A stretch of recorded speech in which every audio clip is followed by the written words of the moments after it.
A subsidy is a benefit that the government provides to individuals or groups. It typically takes the form of a cash payment or a lower tax payment.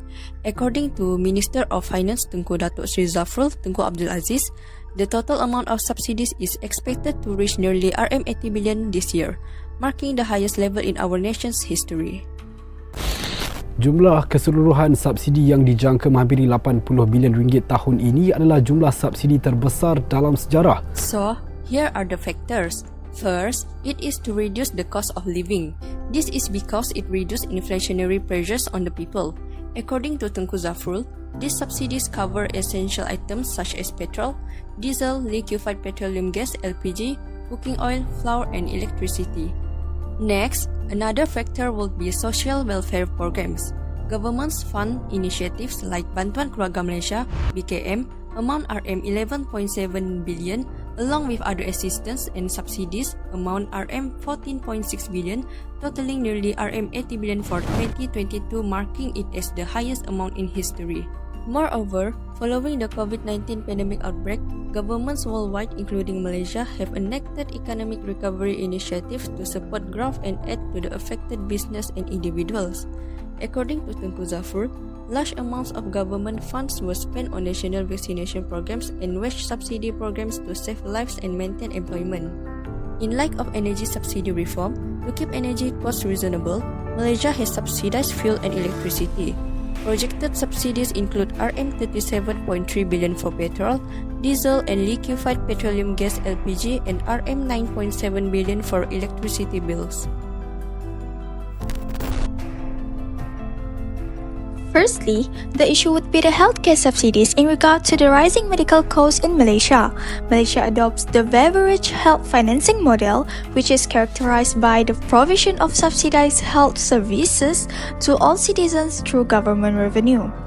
However, the government's reliance on small medical fees like RM1 and RM5 charges is unsustainable for economic growth. It will put additional pressure on federal expenditure. Moreover, Malaysia lacks a nationwide healthcare financing programs, hence, government initiatives regarding the issues of rising medical costs are very little at the moment.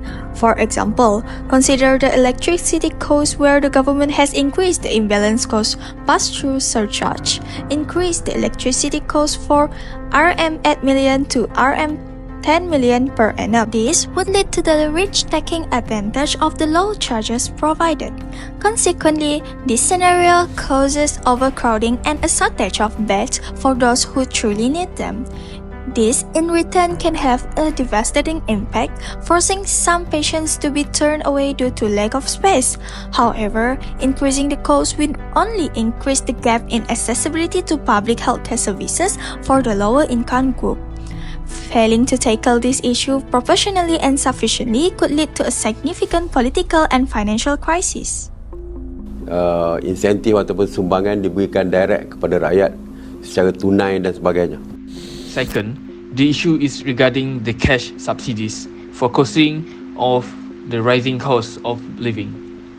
The Minister of Economy announced a new initiative to provide monthly cash transfer to eligible families.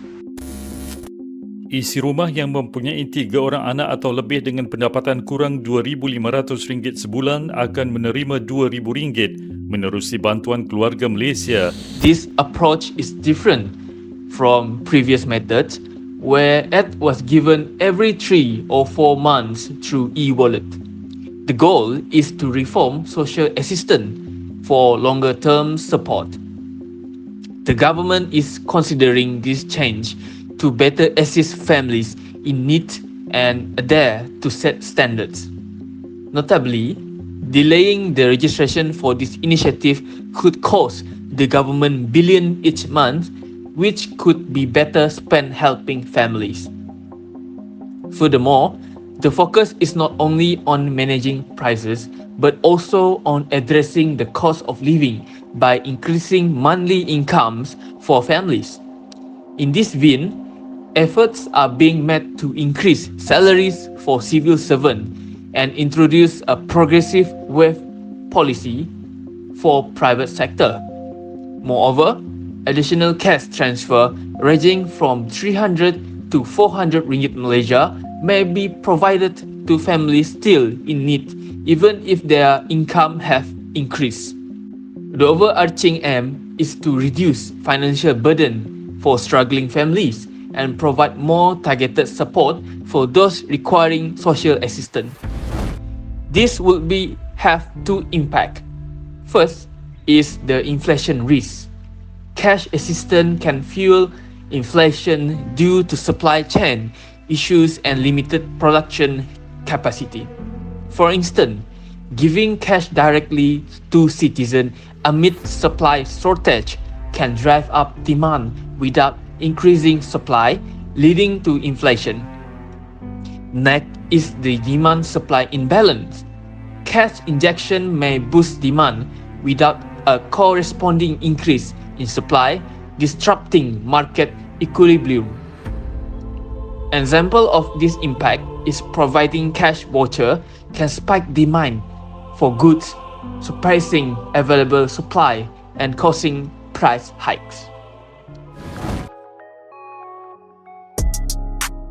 The third issue concerns blanket subsidies, particularly in the context of fuel subsidies. These subsidies are intended to benefit the general population or specific industries by reducing the cost of certain goods or services. Blanket subsidies have been implemented in various areas such as food subsidies, fuel subsidies, transportation subsidies, and many more. Historically, the Malaysian government has subsidized fuel prices to keep them affordable for consumers. This includes subsidies for petrol, gasoline, and diesel. The retail price of RON 97 petrol dropped 20 cent from 3 ringgit and 75 cent to 3 ringgit and 55 cent per litre, while the prices of RON 95 and diesel will remain unchanged. This would lead to three main impacts. Firstly, there is the issue of inflation. This is because fuel and transportation constitute significant proportions of 8.5% and 14.6% respectively in the Consumer Price Index CPI basket. Lee Heng Gai, the Executive Director and seasoned economist at the Socio-Economic Research Center SERC. Next is the high cost of living is being exacerbated by the impact of a weakening ringgit. A complete removal of fuel subsidies would exert significant price and cost pressures on households and businesses. Other than that is the financial burden on government budget. Subsidies require substantial funds that could otherwise be allocated to other social programs, infrastructure development, or debt reduction.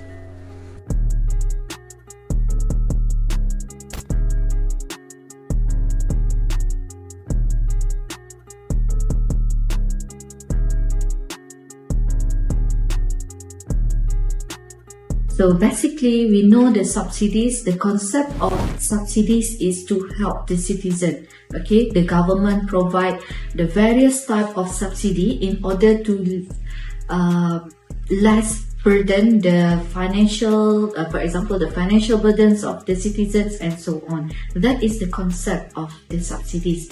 So when we're looking on the increasing of subsidy is to 2022, alright, my personal opinion is why government choose to increase the subsidy. We're looking at the history of COVID-19, okay? When we know that the COVID-19 strike our country, okay, it gives the impact to the financial and increase the financial burdens of the public that time. So that way is the initiative made by the government why they need to increase the subsidy 2022. We know that during that time, okay, people are struggling economically and also they are burdened when they're unable to searching for the occupations, the career, like for a new generation, like a fresh graduate and so on, and also struck by the COVID at the same time. So of course we know that it's very critical period for everybody that moment. And what we know, the subsidy not only in the food industry, we also the government come out with the a few subsidies such as the healthcare subsidies, education subsidies, housing subsidies, and so on. Okay, so that's the main factor why the government increase the subsidy in 2022. Like I mentioned in the previous answer, previous opinion, obviously it affects the community or the citizen when the subsidy are helping on to reduce the burdens of the citizen economically, alright, in terms of economy. So they give the subsidies like the financial aids, for them to survive. For example, to boost the economy, I take the example of small and medium entrepreneur. When they don't have a good or stable economy that time in 2000, back after the COVID-19, right? We're talking about COVID-19. Back after that, we don't have the stable economy. So the government came out with the subsidy to help them, the small and medium industry. So they give the subsidies, and of course, they can generate more and more product, and from that product they can sell, market it to another places, and of course it will boost the economy that they have. It helps to reduce the burden for the everyday life, cost of living, and so on.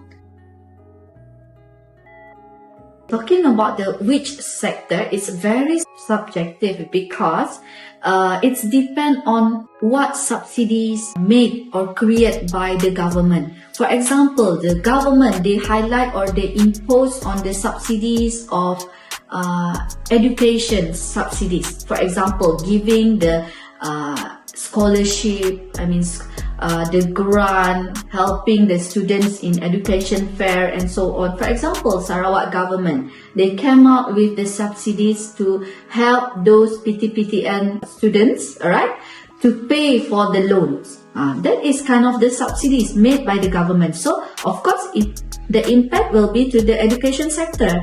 Or if we look to the another subsidies like a housing subsidies. For example, the government now, they have a new subsidy, not a new subsidies, but the subsidies that they promote long time ago for the first time buyer housing, right?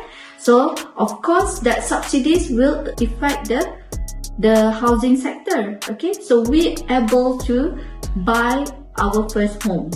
Generally, when we look into the topic 2022 subsidies, in my opinion, it might affect the economic sectors, especially the food industries and so on, like the small and medium entrepreneur, because the government give financial aids like bantuan tunai rahmah and so on for those after the post-COVID, of course, to boost our our purchasing power among the public, so that we are able to buy our necessities everyday life.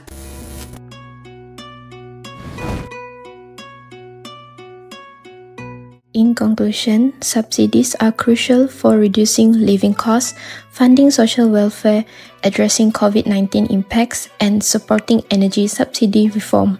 Malaysia's government plans to allocate nearly 80 billion ringgit in 2022, reflecting its effort to ease financial burdens and spur economic recovery.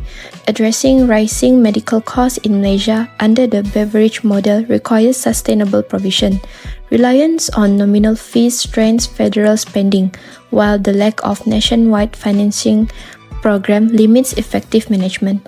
Malaysia's transition to monthly cash transfer for needy families aims to reform social assistance and tackle the rising cost of living. This move provides longer-term support and urgency for implementation. Malaysia's blanket subsidies for food, fuel, and transportation aim to cut costs, originally for fuel affordability. While benefiting consumers, these subsidies drive inflation and contribute to the high cost of living, especially with currency devaluation. Balancing them with fiscal sustainability is crucial for economic stability and citizen well-being.